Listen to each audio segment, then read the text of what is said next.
Hello dear students, welcome back to organise knowledge channel. और आज की जो वीडियो है उसमें हम डिस्कस करेंगे worksheet number 84 for class 10th subject science है। और ये वर्कशीट आपके लिए 8 फरवरी 2022 के लिए शेड्यूल की गई है।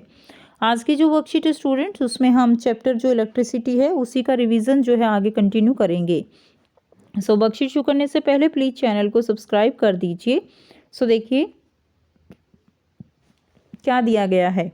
रेजिस्टेंस हमने पिछली वर्कशीट में पढ़ा था ओम्स लॉ के बारे में, that V is equal to I R. और R क्या है यहाँ पे, R is V by I। ठीक है, ये रिलेशन है ओम्स लॉ का। एंड R क्या है, R इज द रेजिस्टेंस। अब देखिए जो रेजिस्टेंस है, जो रजिस्टर्स होते हैं उनको हम दो तरह से जो है कनेक्ट कर सकते हैं। एक तो होते हैं रजिस्टर जो है उनको हम सीरीज़ में कनेक्ट कर सकते हैं। दूसरा है जो रजिस्टर्स हैं उनको हम पैरेलल में कनेक्ट कर सकते हैं। जब हम उनको सीरीज़ में कनेक्ट करते हैं तो उस समय देखिए क्या होता है, इस तरह से रजिस्टर्स को सीरीज़ में कनेक्ट किया जा सकता है। तो रजिस्टर को जब इस तरह से सीरीज़ में कनेक्ट करते हैं तो आई जो है, आई सीरीज़ के केस में क्या रहेगा, आई सीरीज़ के केस में सेम रहेगा। लेकिन जो वी है वो हर एक जो दो एंड पॉइंट हैं वायर के, उनके बीच में वी क्या रहेगा, वी जो है वो उनके बीच में डिफरेंट रहेगा। क्लियर है, यानी टोटल वी किसके इक्वल रहेगा, V1 plus V2 plus V3 के। जबकि जो करंट रहेगा वो जो है सेम रहेगा।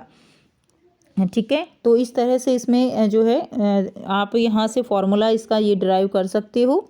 RS is equal to R1 plus R2 plus R3, यानी V1 V2 प्लस V3 तीनों जो वोल्टेज है यहाँ पे डिफरेंट रहेंगी, करंट जो है वो सेम रहेगा।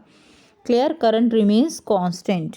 But in case of parallel, parallel के केस में क्या होगा, जब रजिस्टर जो है वो किस में लगे हुए हैं, रजिस्टर्स जो है वो पैरेलल में लगे हुए हैं, तो इस केस में क्या होता है, जो करंट है वो डिफरेंट जाएगा। ये ठीक है, मान लीजिए इसमें I1 है, इसके अंदर I2 है और थर्ड वन के अंदर I3 करंट है। और यहाँ पे जो दोनों पॉइंट्स हैं इनके बीच में पोटेंशियल डिफरेंस सेम रहता है, यानी यहाँ पर वोल्टेज जो है वो कांस्टेंट रहेगी, वोल्टेज रिमेन कांस्टेंट। और जो टोटल करंट है वो I1 plus I2 plus I3 इसके इक्वल रहेगा टोटल करंट।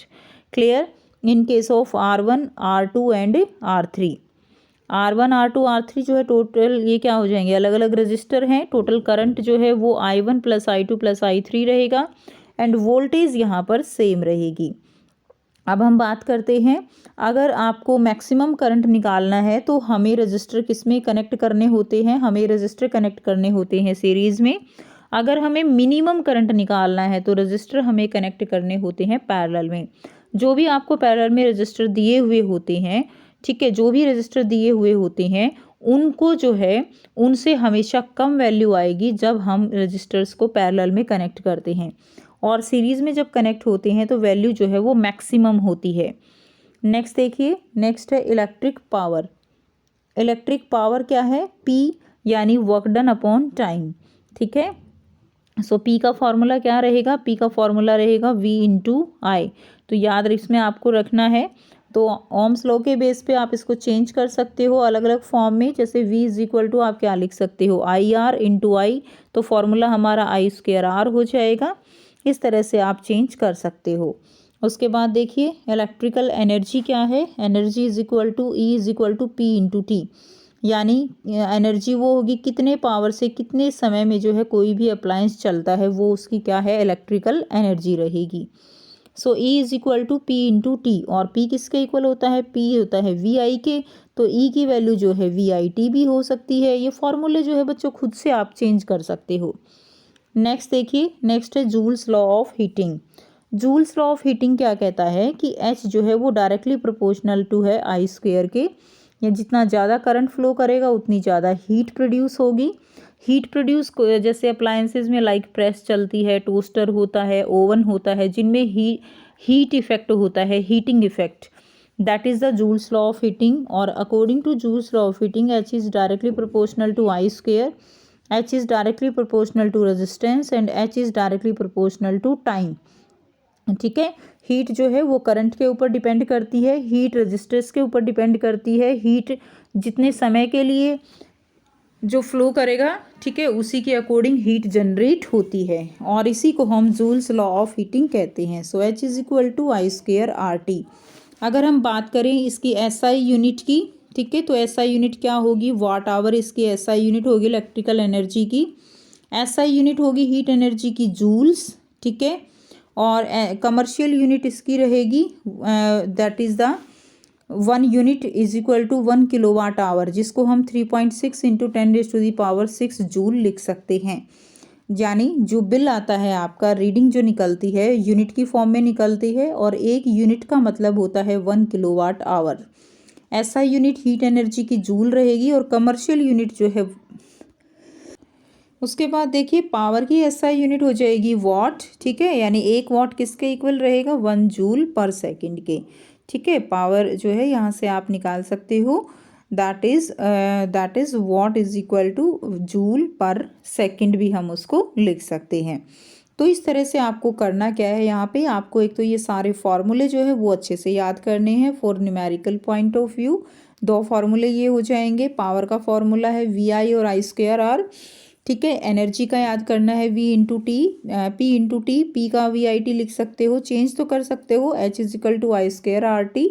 ये सारे फॉर्मूले आपको अच्छे से लर्न करने हैं। कमर्शियल यूनिट याद करनी है, 3.6 इंटू 10⁻⁶ जूल के इक्वल लिख सकते हैं, 1 unit is equal to 1 kilowatt hour. उसके बाद अब आपको यहाँ पे 3 क्वेश्चंस दिए गए हैं, ठीक है, जिनके आंसर जो है वो आपको करने हैं। फर्स्ट क्वेश्चन है, draw the diagram showing the 3 register R1 R2 R3 in series. यानी 3 रजिस्टर्स को हम सीरीज में कैसे कनेक्ट करेंगे। सो इस तरह से आप इसका डायग्राम ड्रॉ कर देंगे। इस तरह से आप 3 रजिस्टर को जो है किस में कनेक्ट कर सकते हो, सीरीज़ में कनेक्ट कर सकते हो। इस तरह से आप इसको कंप्लीट जो है बना लेंगे इस तरह से, ठीक है। ये जो है इसका क्या हो जाएगा, इसका जो है हो जाएगा फ्लो चार्ट। इस तरह से आप बना सकते हो, इस तरह से सीरीज़ में कनेक्ट किया जा सकता है। सेकंड क्वेश्चन देखिए, सेकेंड क्वेश्चन है, 2 register of resistance 4 ohm and 12 ohm are connected in parallel and in series. तो आपको 4 ओम एंड 12 ओम के जो रजिस्टर हैं वो सीरीज और पैरेलल में कनेक्ट करने हैं। And calculate the effective resistance in each case, और हर एक केस में जो भी रिजल्ट आएगा वो आपको बताना है। सो यहाँ से कुछ इस तरह से आप इसको कैलकुलेट करेंगे। देखिए R1 है 4 ओम, R2 है 12 ओम। तो ये जो है, मैं अगर हम इसको पैरेलल में करते हैं तो 1/RP 1/R1 प्लस 1/R2। यहाँ से आप इसको सॉल्व करोगे, 12 LCM आ जाएगा, तो 3 + 1 क्या आ जाएगा, 4/12। इसको जो है रिवर्स कर दोगे तो यहाँ पे 3 ओम आपका आंसर आ जाएगा। क्लियर। यानी मैंने आपको बताया था कि मिनिमम रेजिस्टेंस निकलेगा पैरेलल में, तो देखिए मिनिमम यहाँ पे 4 था और उससे कम जो है निकलता है हमेशा। श्रेणी अगर हम सीरीज़ की बात करें तो RS is equal to R1 plus R2, तो 4 + 12 कितना हो जाएगा, 16 ओम हो जाएगा। नाउ क्वेश्चन नंबर 3 है, what is the power of torch bulb rated at 2.5 volt and 500 milliampere. तो पावर जो है क्या रहेगी, अगर आपके पास वोल्टेज है 2.5 वोल्ट और करंट जो है 500 मिली एम्पियर दिया गया है। सो यहाँ से कर लेंगे, यहाँ पे V दिया गया है, I जो है इसको हम मिली एम्पियर को एम्पियर में चेंज कर लेंगे, तो ये आपका आ जाएगा 0.5 एम्पियर। पावर जो है आपको निकालनी है, तो P का फॉर्मूला रहेगा V इंटू I, तो 2.5 इंटू 0.5 तो कितना आ जाएगा, 1.25 वाट जो है यहाँ से हमारा क्या होगा, आंसर रहेगा। तो ये थी आपकी आज की साइंस की वर्कशीट। आई होप सभी स्टूडेंट्स को क्लियर है। कोई भी डाउट है तो पूछ सकते हो। वीडियो अच्छी लगे तो वीडियो को ज़रूर से लाइक करना, शेयर करना, सब्सक्राइब करना चैनल को। Thank you.